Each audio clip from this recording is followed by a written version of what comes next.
So this is going to be a natural discussion and unscripted, as they say it. So we didn't prepare, we just said, let's just come and talk, as we usually do. So first, I'm going to, I know you are known a lot with the work you've done around decolonization. And I understand this is focused on injustice in knowledge practices in global health, but can you talk a little bit about decolonization before we move into unjust knowledge practices? Yeah, thank you very much for coming and for having me. I've always felt decolonization is such a big, so big, and can be hard to wrap one's head around. But I've also been very fascinated by how Latin American decolonial scholars talk about decolonization, and they sort of have this way in which they separate it into, they break it down into three components: what colonization was. One is ecocide, which is the destruction and the exploitation of the planet. The other is genocide, which is destruction of the human body, including deaths, of course, killing. And the third is epistemicide, which is to do with knowledge. And I've often felt that the first two could not be successful without epistemicide. In other words, you need to have done something to the knowledge ecosystem, to how people see themselves or how people are seen, to how people regard and relate to the planet, in order to destroy people and destroy the planet. In other words, for me, the epistemic angle on it is the foundation, that you can't exploit people. For example, the transatlantic slave trade required Europeans to convince themselves that Africans weren't human. That epistemic component had to happen. Otherwise, it's difficult to treat people that way. And I think about the same thing when we talk about global health and research, right? That the way we can't do the kind of research we do if we haven't found a way to convince ourselves that people in certain parts of the world aren't just good enough knowers, right? And for me, that epistemic foundation to colonial practices is such an important place to start.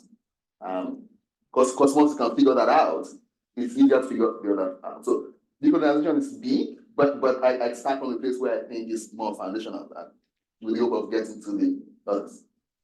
Yeah, thank you. That's a fascinating way to look at it. And in this epistemic perspective that you are digging into, I know that in one of our discussions you were talking about randomized control trial, and you say randomized control trial has some relations to colonialism or the hijack of knowledge in global health.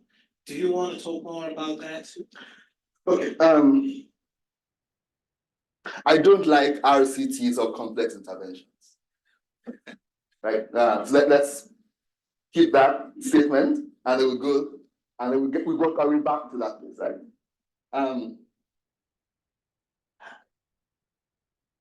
I like RCTs of simple interventions, right? In other words, I won't take a medicine from you without RCT evidence that it is in fact effective, right? But I won't ask you for RCT evidence that integrating health services at primary healthcare facilities is a good thing to do. Because regardless of what the RCT says, it will not alter my trial. In other words, whatever I thought about integrating services will not change, whether the RCT says it's a good thing or whether it says it's a bad thing. It will change, right? Because if the RCT says it's a bad thing, I will be sure if it's going to be a bad thing in 2 years' time. In other words, if you do the RCT in 2 years' time, what's to say that the result wouldn't have changed? Because the human beings there have changed, they've learned, the context that has changed, many other things have changed. How you do design the study may change. So that's one angle. The other is that you did it in place A and the result is bad, doesn't say that it's going to be bad in place B. Right? So for me, the assumption, the premise for the assumption that someone wants the evidence of an RCT of complex intervention suggests to me that whomever believes that that is important has not taken seriously the idea that people in complex systems think, they learn, they make knowledge, they use knowledge, they are not static, they are not waiting for some savior from somewhere to tell them what to do and how to do it, and that the system and the intervention, whatever it is complex enough that a simple, singular yes or no answer cannot get to the heart of it. So when I see people generating such evidence or believing such evidence, what it says to me is that they decided somewhere in their mind that the people about whom that evidence has been generated are not knowers, right? They have been marginalized as people who know stuff and who learn. I could say a lot about this. But for me, I take the epistemic angle, the epistemic injustice angle of the belief in RCT evidence very seriously. Now, the other way to think about it is that when we want evidence from RCTs in that way, the question would have had to have been so simplified, right, that you would say nothing about structural things. Right? So if I said, for example, again, that show me the evidence that integrating primary healthcare services is a good thing. It leads the question of why wasn't it integrated in the first place? Who is responsible for integrating it in the first place? If the evidence were to say, for some reason, I would choose to believe it, that it's good, who will then decide to integrate it? Why haven't they integrated it? What happened 10 years ago, 20 years ago? What would happen in 10 years' time? So the choice to completely ignore all of those things and all of those people and all of those political concerns and all of those other social concerns and the learning aspects of complex systems. Yeah, I know smart people do this. Like, smart people believe this thing, right? And it gets to me. But I know you're smart enough to know. You're smart enough to know that this is not the right thing to do. And again, that gets me asking myself, why does a smart person do, apologies, stupid things? Right? So what smart people do things that are not smart? Right? Stupid is quite a strong word. I'm always asking myself, what are the structures surrounding them? Is it their education? Were they, again, another strong word, were they brainwashed at some point to think that this is how to think about the world? Right.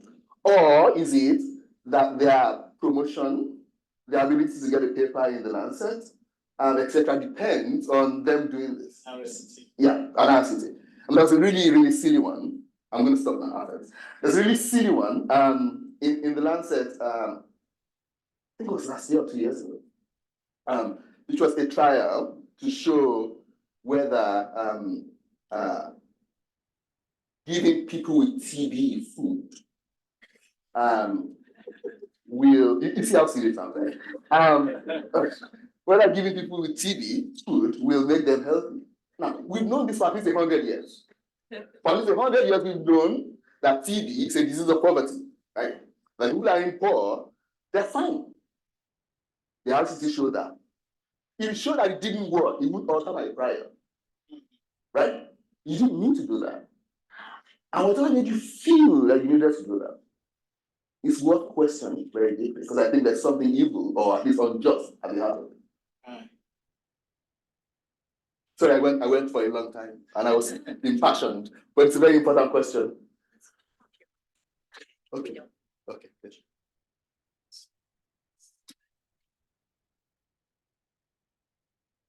Because I was too dramatic.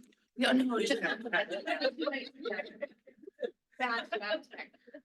Okay. Thank you for the drama. On that question, I think we need more dramatic people in global health. I think we're too political and want to be politically correct that we miss the drama and the sciences. Blame the Nigerianness. Yeah, the Nigerianness coming out. It was only the mic. So in part of our discussion, I think you and I were talking when I picked you up from the airport about white saviorism. And I was asking you that why do you think it constitutes knowledge injustice in global health? Or would you like to expatiate for the audience to make what white saviorism does and what it constitutes? What is it in the first place, and how would you look at it in terms of injustice, knowledge practice? Okay, so I'm going to present a framework tomorrow. I will use part of the language in that framework to answer this question now, but I will explain it as I go along. When we think about what is evil about colonization, one of the things that's evil about it is a substitution of agency. Right? It's when I decide without invitation, without consent, to act on behalf of someone else because I've decided that I know what is good for them. At least I've convinced myself that that's what I'm doing. Because very often that's not really what we're doing, but I've convinced myself. And that's how colonization played out, continues to play out in parts of the world, where a group of people decide that the other group's destiny is better controlled by them. And that's also how white saviorism plays out. Right? It is when, and it doesn't have to be white people, but it's often white people. It's when a person, a group of people decide that I know your problem better than you. And I can see how to solve that problem for you. And I'm going to solve it for you, and I'm going to get an emotional kick out of it. Right? And that's what it is, right? So let me now restate that in theoretical terms, which I'm going to present tomorrow. So there's this framework of epistemic injustice developed by a feminist philosopher, British woman, Miranda Fricker.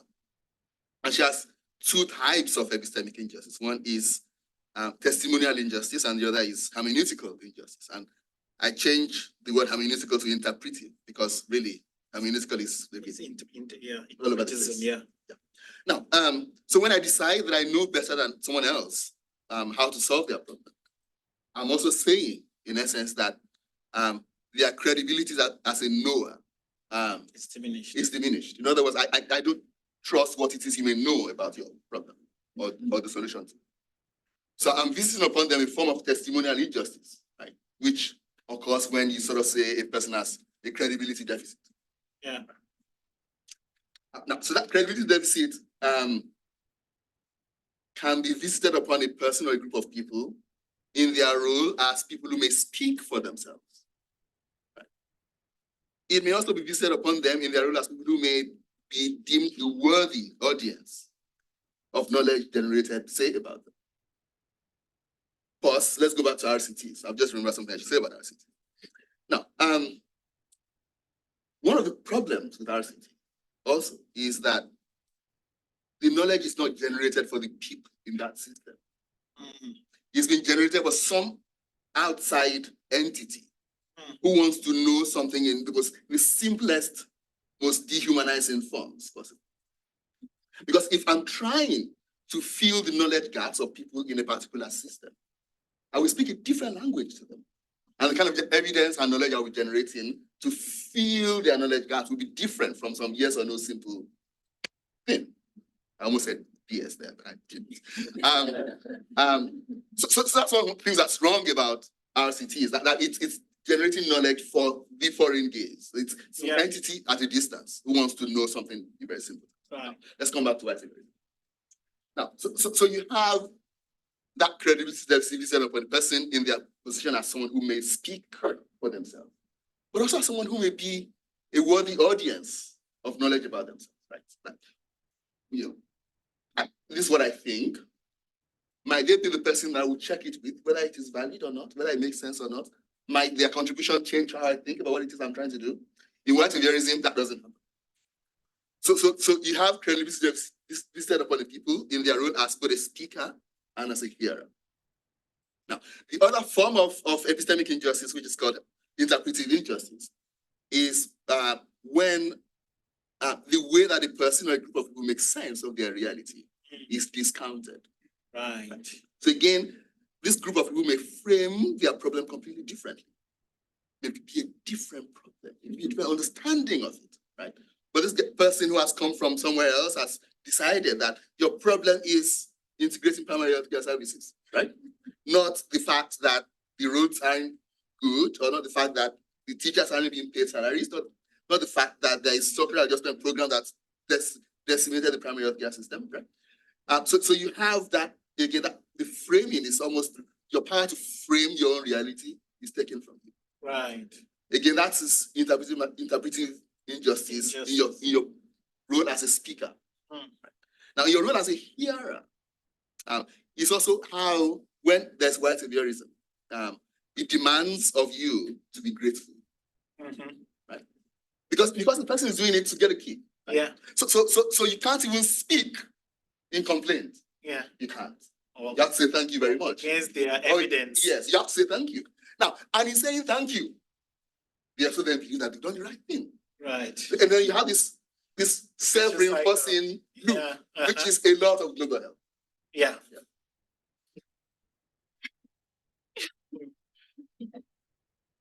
Most of us here, I think most of us here, we are global health scientists, and our work is in the global south. Most of us, and I think almost 70% of our work is in that side. And recently, you and I were on Twitter. There was this paper about helicopter research, and you liked it and then retweeted, and then you even gave me a call out on the paper. And I said that, yes, maybe this is something we should also talk about. Tell me why that was of so much interest to you, that paper. I'm not sure which paper now. The one on helicopter research, where was it domestic helicopter research? No, the international one, okay, where they were saying that data is being collected from there, and then it's analyzed the site, and then So again, it goes back to the same theme, right? So I hope you guys are familiar with the term helicopter research or parachute research, which is when, as captured in the metaphor, when going to a place, you do research, you use potentially the human and some other resources present in the space, take the data away, analyze it somewhere else, and serving other people's knowledge needs. Again, for me, I think it's always important, and I think this is part of this discussion that's often missed. That just as important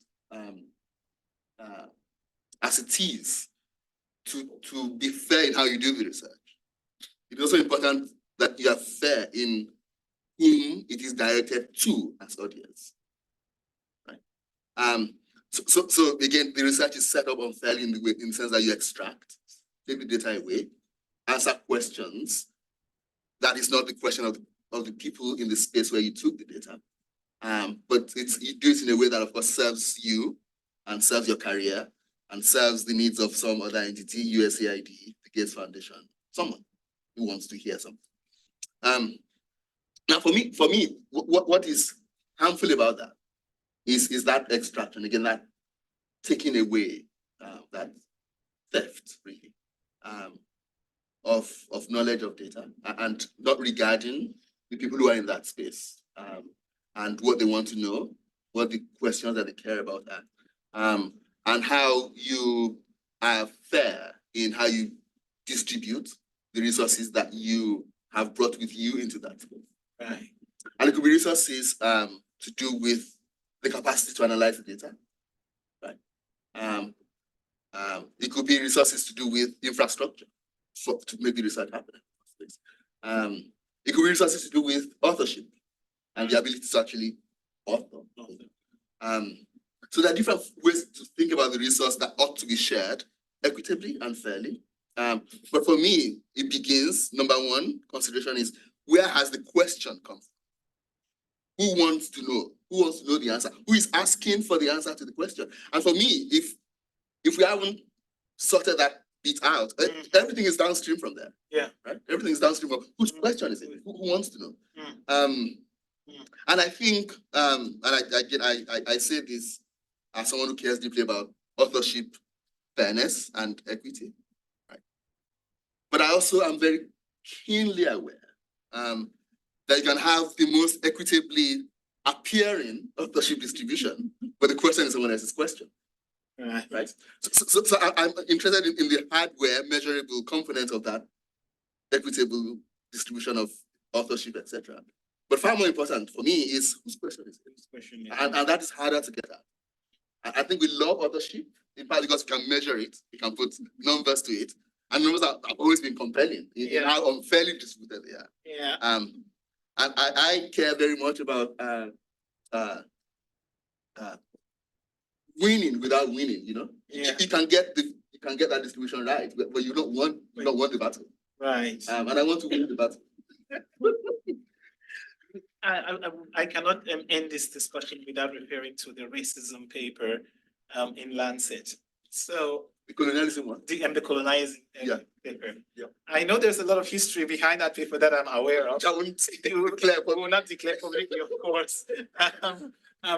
But what was it about that paper that really made you to want to put up that idea and to showcase that not only the Lancet, but also most of our high-topping journals, they continue to propagate racist agenda, inadvertently or advertently. What is your take? There's a line that I often use because it captures how I feel about this,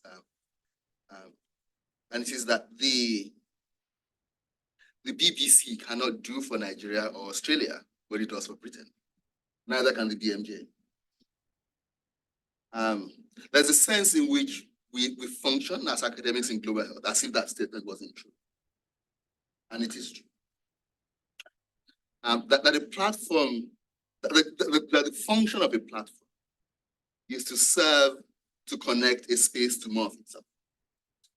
The platform by that very nature is biased, it's owned, it is situated, and it would do the bidding of its owners and where it is. Right?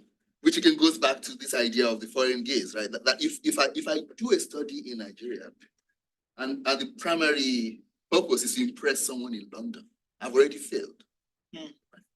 And again, so as I have a simple, straightforward answer to that problem, but it's a problem worth sitting. That the Lancet cannot not be British, no matter how much you try. It is British. Yeah. And for that article, the Lancet was going to celebrate its 200th anniversary in September last year, and so they invited an article discussing their history with colonization. I'm trying to decide which part of the story to tell you. And I think it's safe enough to say that it didn't come out in September last year. It came out only about a month ago. A couple of weeks, yeah. Yeah, there you go. And that the histories, I'm sticking to the facts that's public. And that the histories that were published in the September edition were hagiographic.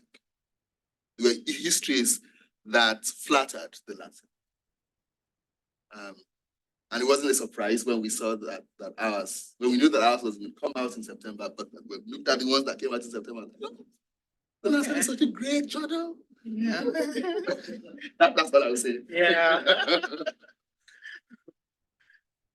That's all you're going to say? Yes.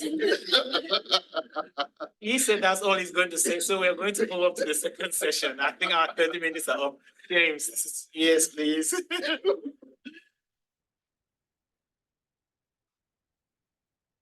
That was terrific. I mean, really stimulating. So we just wanted to open up for the last half hour or so for Q&A from the audience, back and forth. And I'm just kind of, I guess, the moderator. Yeah. And Leah, do we have any, or I don't know, maybe David, do we have any questions from folks online?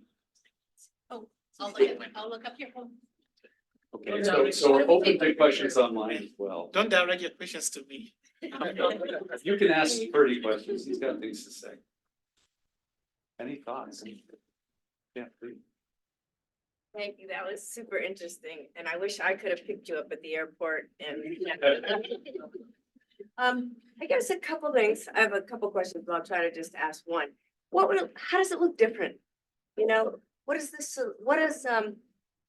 looks different when we take the lens that you've been talking about? It's so hard to untangle things, right? So let's say I'm interested in nutrition. I work with colleagues throughout Sub-Saharan Africa. We're all nutritionists. We go to an area and we say, hey, what's going on here? We want to hear them say, I'm concerned with my child's health and nutritional status. They'll never say that. They'll say, well, I really need a food processing machinery. We can see the kids are stunted, right? So we're coming with our lens, one. So we've got a lot of different things going on, whether it's a colonialist approach, whether it's a disciplinarian approach, which has been informed by colonialist thinking. So curious, like when you approach differently, what starts to look different?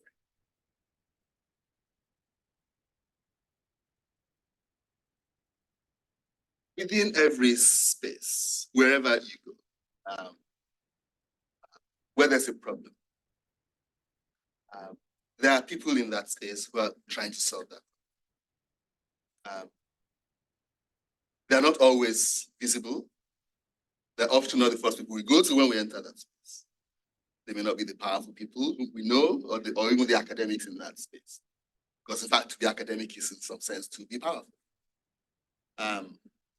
But there are people in that space who are trying to figure out how to solve that. And for me, what looks different is that when you talk to those people, and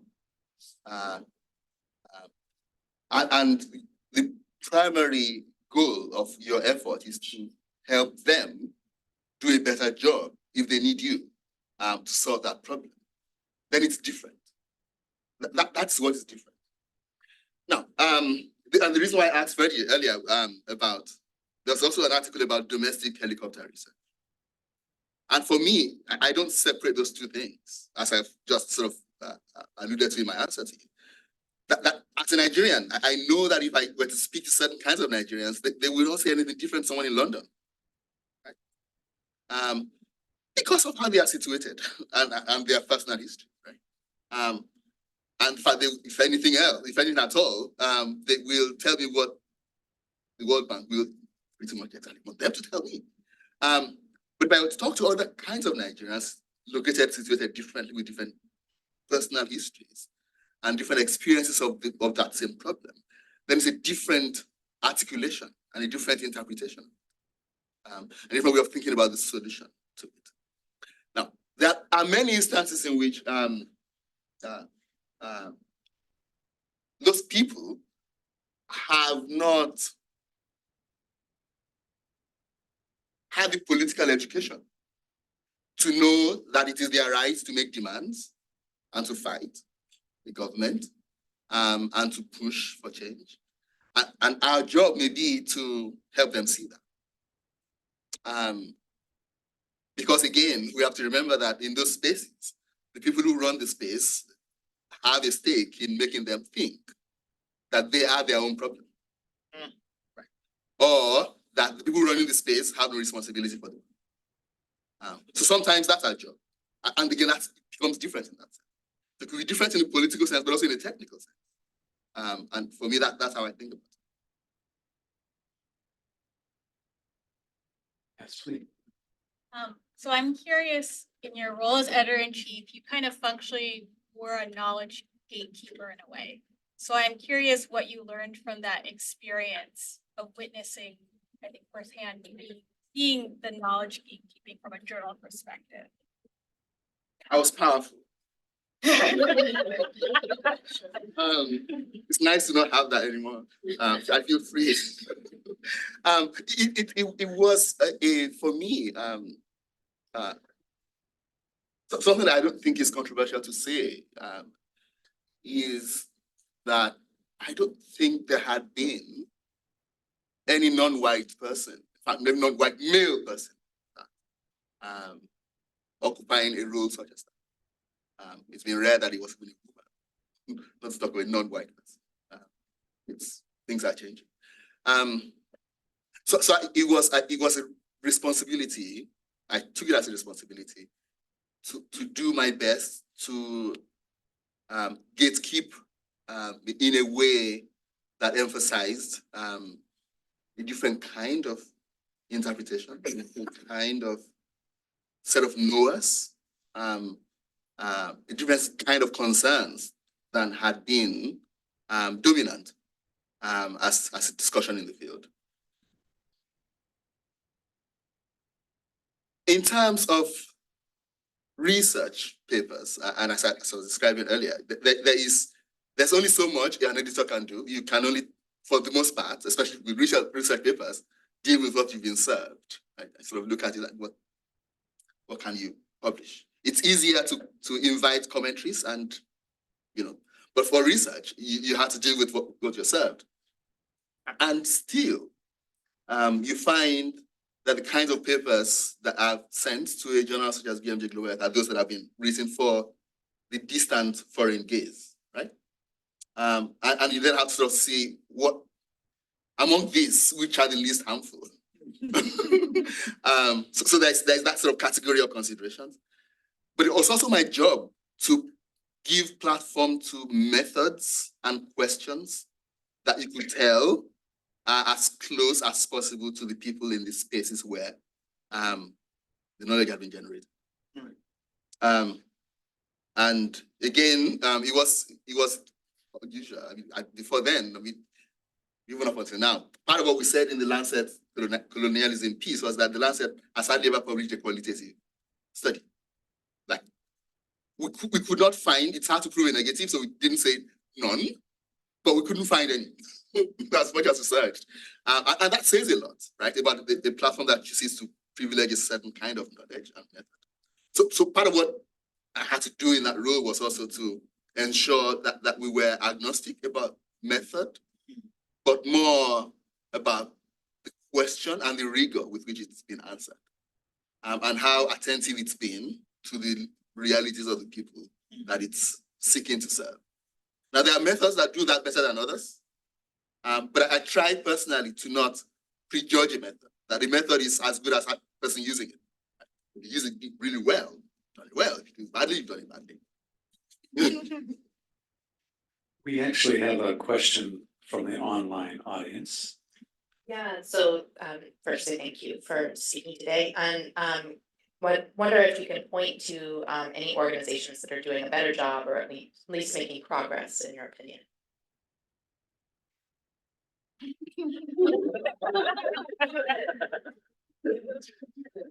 I'm tempted to ask what my body language said. Yeah. It's partially very.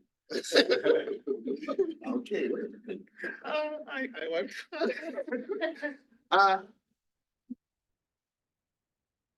I've learned to not judge organizations that I'm not part of. In part because I've gotten it wrong several times. That I've seen organizations and I thought, oh, they are so great. And then I'm on the inside and I see that, no. Yeah, No, this is not working. Because organizations can perform. Organizations are good at performing. So it's hard. But what I would say instead is to be on the lookout for organizations in the global south serving their own populations. And those could be a ministry of health, could be a department in an agency of something, and to put our investments, resources, financial, attention, investment even, in those entities.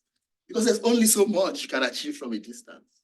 And no matter what we've told ourselves about what is possible, at the end of the day, I have a friend who talks a lot about proximity ethics, right? Sort of the closer you are to the place, it's not just an epistemic advantage, but also a moral one, right? That you get to also share the burden and in the joy of the result of what you do. And there's only so much you can share in that when you're far away. So for me, that's how I often think about that question. People serving their own people responsibly and really well deserve our attention and our support more than anything else. Yeah. Question in the back. Yeah. So it might be a longer question around and you've covered it different ways on authorship. So, as you know, as someone who did not have a research background, I did not care much about authorship. And now, when I'm put in this ecosystem, like, you know, to graduate, I need first author publications. My faculty to get promoted, they need more publications. So, we're all like, I'm sure most of us here would want that equity, but we're all stuck in that system where we have to, you know, push things out. So, your message, like, you know, how do you think? And it's no, it's not a overnight process, but over time, how can universities change the way they function so that promotions, graduation, grants, even like, you know, donors involved, that whole system can change and not be stuck in this cycle where it's really hard to get out of, even though you want that equity, or your people are having equitable authorship because, you know, they want to tell people they're being equitable, but are they actually, do they mean to be equitable? So it's very tough to, you know, frame that question, but I hope you get the sense of, you know, how do we get out of this system where we are all forced to, you know, have these first author publications out. Universities, and you were saying this. Sorry, I didn't get your name. Carol. Sorry? Carol. Carol, yes. Carol, you were saying earlier about how even our idea of disciplines, it's a foreign idea to the daily realities of people. Right? When I was working at the National Primary Healthcare Agency in Nigeria, sort of an agency of the Federal Ministry of Health, and we would talk about primary healthcare and what we were trying to do in terms of diseases and needs and interventions. But when you go to the community, people don't think about their lives in those terms. In fact, I ran into, sorry, I'll get back to your question. I ran into a very powerful person in the finance ministry in Nigeria at a conference in Japan a few years ago. And I went to him and I said, why aren't you guys, finance ministry of the Federal Republic of Nigeria, supporting universal health coverage? What is stopping you from actually putting funds for UHC? And then he gave me an interesting excuse. And the excuse was that, you know, when we go into the communities and we ask people what do they want, they don't say they want universal health. And I said to him, so what do they say they want? Yeah. And he said, you know, they say they want roads, water and electricity and nutrition for them. He listed all the things that we would say is good primary health care. Yeah. And he included one thing that I really was fascinated that he mentioned. He said they want a space in their community where they could meet. Yeah. And I thought that was beautiful. And that's the kind of thing I was talking about when I said knowledge platform. That's the knowledge platform in the community. Yeah. People know that they need to meet and to solve problems. Yes. Yeah. Anyway, so you know, he said all of that. And I said, but that's what we are talking about. That is universal health coverage. That is universal health coverage. Anyway, so it's for me it's interesting how the way universities work and distant ministries of health like that work is to reduce the realities of people and reframe it in terms that we understand and think. And I think a very similar thing happens in academia, where we want the world to be organized and incentivized and to function in terms that we function and relate. Right? So we do papers, and papers are for some reason a marker, a yardstick for accomplishment or for expertise. And I don't think personally that problem of the belief in publication will be solved in my lifetime. But we are in Seattle, right? And the Gates Foundation did something interesting a couple of weeks ago, which was to say that they will stop supporting article processing charges for journals. And I thought, you know, I'm not a big fan of the foundation, but I was happy that they're going to do that. Because I think that system, that ecosystem is ripe for some kind of disruption. And I was at an editors meeting at the BMJ in 2019, and we're trying to forecast into the future. And I said, at that meeting, that, you know, what would happen if the Gates Foundation stopped funding APCs? As if I knew what was going to happen 5 years down the line. You guys should prepare for that because it might happen, right? And I feel that with that kind of shift may also occur a shift in how we even think about the value of a research paper to start. Now, people have come at this problem from different angles. Some people have said we should stop our authorship system and just have a contributorship system the way you may see in the credits after a movie, there's a long list of people who did this, who did that, long list. And so people can share in a more clearly defined way credits for the roles they played, and instead of reducing and simplifying us. Yeah. Again, I'm not answering your question because it's a very difficult question to answer, but you get a sense that we have to think of ways of chipping at that theme that is this authorship and as so important, and a journal publication. When I was at as a final year medical student, I spent time at the BMJ under a scheme that they have.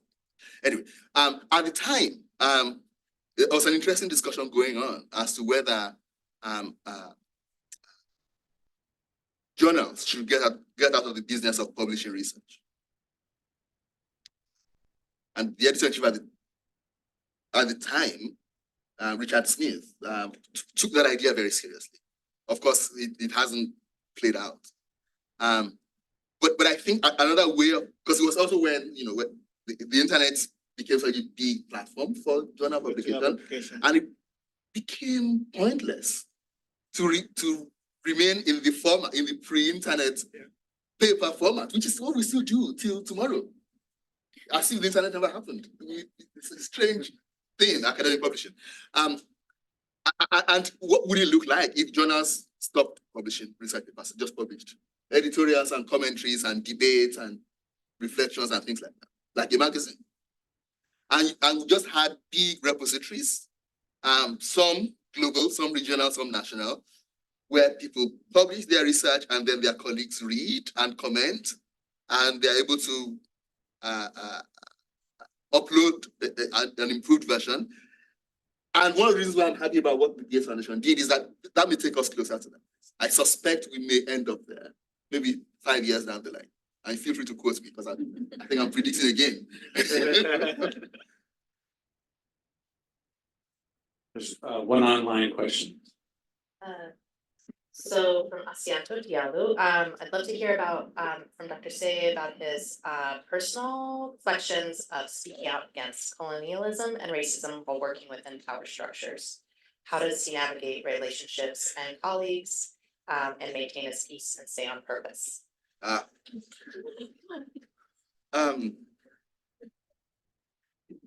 When I tell people that as an editor, I still send my manuscripts to journals and I still get people rejections and people saying nasty things about my work. So I guess I live with that. And it's hard, it's hard to disguise my work because my work carries my signature in some way, even when it's blind, like double blind review, you can know that it's me. And I get people reviewing, you can tell that they know it's me, right? And then they go at me and you deal with that.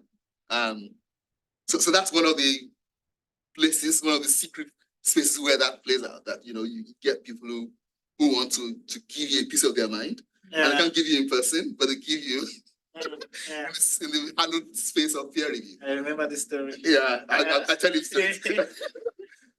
So you get to develop a kind of a thick skin. I was saying to my students at Northwestern yesterday that when we published when the journal BMJ Global Health published an editorial about Gaza in late October last year, I got some of the most racist emails in my email box, and I read one out to my students, which I thought was at least creative. In their insults. And the creativity was that they had called me Mr. Ebola, and I thought Abimbola and Ebola. Like I can see what they were doing there. That was fascinating. Yeah, they were rhyming. They were rhyming, yes. I thought, okay, I can take that. So that's one way of dealing with it as well. Just not taking it too personally. And I have colleagues that I don't discuss this kind of things with. They know that I think it. They can see it in my papers, they choose to read it. But I won't say it to them, even when they really actively want me to say it. Like they are really trying to get it out, and I just find my ways around it because it's, you're not ready for me. When you're ready, I will know and we'll talk about it. Kind of situation. So there are different ways of dealing with it. I think from being quiet to taking it, not too personally, and dealing with it as a professional peer review space where you email the editors and say, "You've seen this, what are you going to do about that? Do you want me to respond? I'm happy to respond, but how are you going to manage it?" And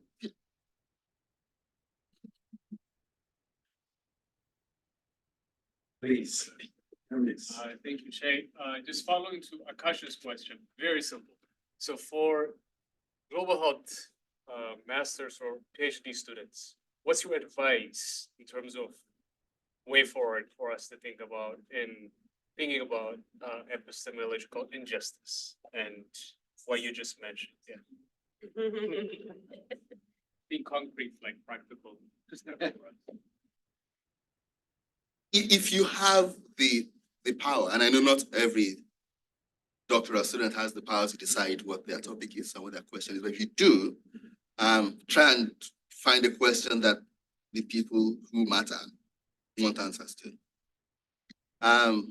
If you have the power to decide the method that you use, try and find a method that helps you to do a good job of answering that.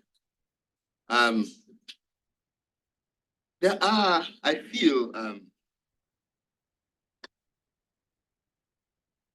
I was at this thing, I always tell the story, sorry. I was at this thing where we're talking about decolonization and the future of global health. And this person at one of the big tropical medicine things in Europe said, so what are we going to be doing then? What will be our job? If things were decolonized. And I feel that, they will become smaller. I'm coming to your question. That they will become smaller entities. They will become enablers and supporters of other places. I've said to people at the London School of Tropical Medicine repeatedly that, there should be a sense of shame that you remain so powerful. After, since 1906, you are still as you were. If anything, you're waxing stronger. There's something wrong about that, and you should attend to that. So I think there's a role for people who may be in a place like Seattle. And there may still be a role in terms of answering some research questions and doing some kind of project. But I think that needs to be thought about carefully. Because I think that the kind of question you can answer from Seattle, we should find, and I have ideas about this, but it's long to get there. But we should find clear ways of defining what those kind of questions are. So if you're doing a PhD and you think that you're going to be living in Seattle, or you want to function from a place like Seattle, there are kinds of things you should learn to do and understand why that is the choice. And if you're going to be at the Ministry of Health in Kenya or at a university in Nairobi, there are kinds of things that you want to learn to do and be able to do. And I think those are two different things. And I feel as though what we need to do in how we train people is to get to a place where we can think about what those differences are. And I don't think we're anywhere near that. So in that future, if you're doing a master's of global health or a PhD in global health, I will be asking you, what are you training for? What do you want to be able to do? Whom do you want to serve? And from what distance do you want to serve? And that will determine the kind of thing I will say to you about what you should say versus someone else. I think that speaks to. Except I have a question. Is that okay? Yeah, of course. I'd love to do this all. You are part of the audience. If there are no other questions. You may have heard epistemologically, in terms of epistemic injustice, you heard the term, data is the new oil. I don't know if you've heard that. Yeah. But so extracting data is like extracting oil. Yeah. So this building houses a really big oil company, known as the Institute for Health Metrics and Evaluation. And there's big epistemic issues with this, because they're about to publish the global burden of disease. All of it, most of it, calculated here, lots of people upstairs behind spreadsheets and stuff, telling us what the problems of the world are. And I'm wondering what you can tell us, how we can advance this conversation here with our brothers and sisters upstairs. Actually, some of whom are in the streets right now, and we love them. They're good people. But there's a very powerful, this is a black hole here for data, right? It sucks it all in, and then it puts something else out in a certain way. And I just wondered if you could reflect a little bit on that, given where we are, literally physically in this building. You reminded me of Cornel West, how he says, brother.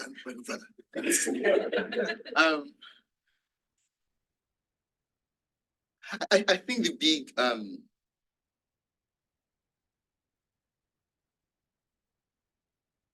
of the things I did when someone asked me, I think she left, how I navigated my role as editor of the journal was to hardly ever publish any article from a GBD study.